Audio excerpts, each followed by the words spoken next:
천년을 수행한 이무기 강철. 승천 직전 인간 소녀에게 들켜 실패하게 되고 이후 인간을 증오하며 세상에 재앙을 퍼뜨립니다. 여리의 첫사랑인 윤갑이 나타나고 왕의 개혁을 반대하는 곽상충에게 죽임을 당하는데 강철은 윤갑에게 빙의하지만 여리의 몸을 차지하려고 경귀석을 제거하는 데 성공하고 강철은 윤갑의 몸에 빙의하지만 어쩐 일인지 몸에서 빠져나오지 못합니다. 둘은 경귀석을 둘러싼 위기를 겪고 절벽 아래로 함께 떨어집니다. 여리는 다행히 살아남지만 강철은 그렇게 인간 사회에 적응해 갑니다. 여리는 수살귀에게 당하게 되고 강철이 여리를 구해줍니다. 그것에게 먹혔다는 윤갑의 영혼. 원자의 몸 안에 잠들어 있던 팔척귀에게 잡혀가는 윤갑을 발견하지만 강철과 힘을 합쳐 원자의 몸에서 팔척귀를 몰아내지만 무관의 실수로 금줄이 끊기고 결국 팔척귀는 왕의 몸으로 빙의하게 됩니다. 왕을 공격한 죄로 감금되고 여리는 윤갑을 살리기 위해 몸주가 되기로 합니다. 윤갑의 꾀로 궁궐에서 쫓겨나게 되고 가섭스님을 만나러 갑니다.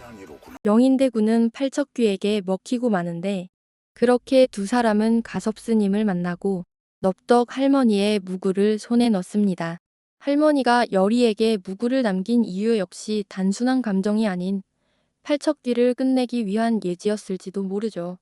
그렇기에 여리의 손에 무구가 다시 쥐어진 이 순간은 단순한 복수나 퇴마의 시작이 아니라 왕가를 뒤흔들 오랜 저주의 결말을 향한 첫 발자국일지 모릅니다.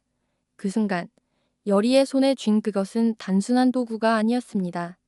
상처받은 신뢰를 다시 잇는 연결고리였고 앞으로의 싸움이 혼자가 아님을 증명하는 상징이었죠. 해가 기울어가는 네불산의 능선 아래 두 사람의 그림자가 길게 겹쳐집니다. 이제야 비로소 진짜 싸움을 준비할 수 있게 된 느낌이었습니다.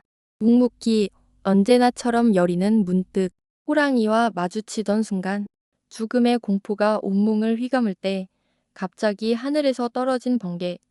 호랑이는 놀라 도망쳤고 여리는 그 자리에 얼어붙은 채 살아남을 수 있었죠. 그때 강철이가 여리 곁에 있었고 뒤를 돌아본 순간 번개가 그의 존재와 무언가 닿아있다는 걸 직감했습니다. 그리고 여리는 자신이 어릴 적 험한 산을 오르내릴 때마다 기이하게도 호랑이나 맹수와 마주친 기억이 거의 없었던 걸 떠올렸습니다. 그녀는 조심스레 강철에게 물었습니다.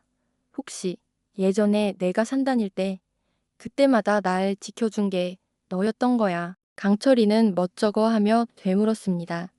그 산을 수백 번 오갔으면서 호랑이 한 번 안 만난 게 이상하지 않았더냐? 그 말에 여리는 말없이 강철이를 바라보았습니다. 의심과 분노, 오해로 얼룩졌던 감정의 장막이 조용히 걷히기 시작하는 순간이었습니다. 그때부터였습니다.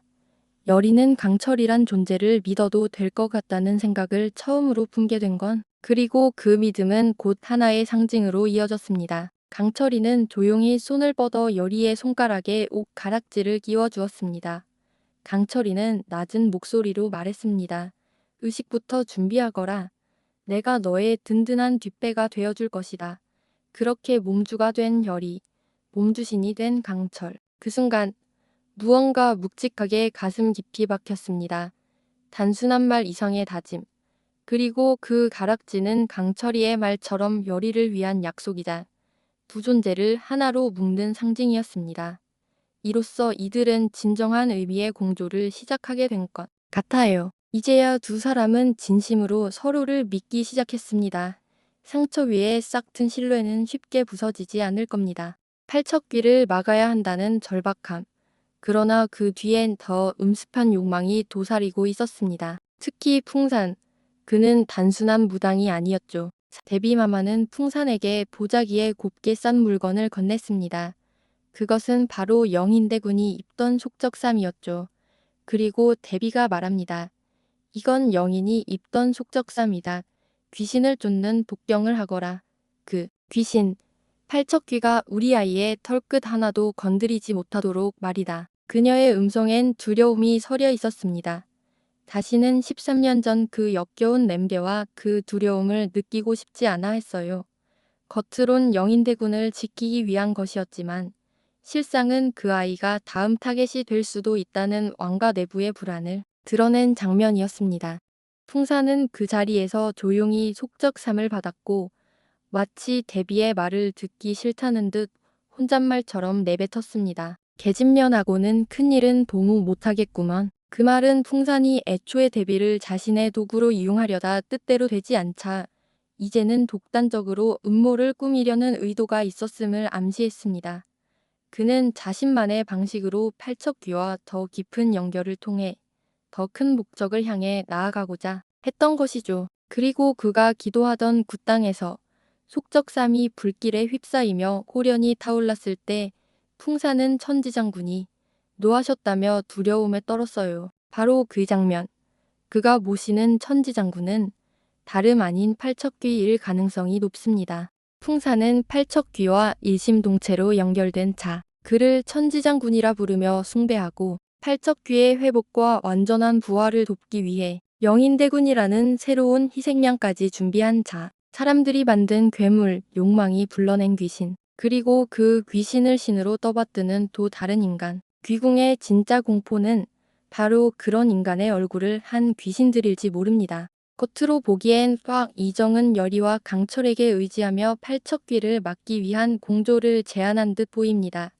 그러나 그 이면에는 더 복잡한 계산이 숨어 있는 듯합니다. 왕은 분명히 말합니다. 팔척귀를 유인할 장소는 이 궁 아니어야 한다. 그곳에서 끝을 보자. 그 말 속엔 이들을 궁궐이라는 특정 공간으로 끌어들이려는 목적이 느껴집니다.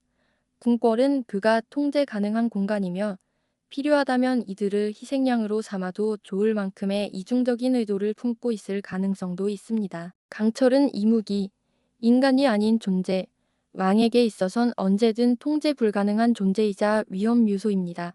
그 힘을 이용하되 필요 이상으로 가까이 두고 싶진 않을 겁니다. 여리는 무녀 귀신을 다루는 존재이지만 동시에 왕실의 저주를 건드릴 수 있는 위험한 변수. 그녀의 존재는 왕에게 있어 방패이자 칼날입니다. 궁 안에 머물게 하려는 것도 혹시 모를 반란의 불씨를 사전에 감지하기 위함일 수 있죠.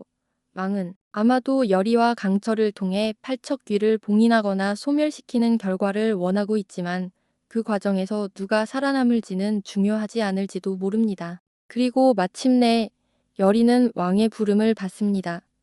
궁 안으로 들어간 여리와 강철은 이정과 마주하게 되죠. 여리가 말합니다. 팔척귀를 그곳으로 유인할 거라고. 그렇게 여리는 다시 강철과 함께 팔척귀를 궁궐로 유인해 결전을 준비하게 되는 것이죠.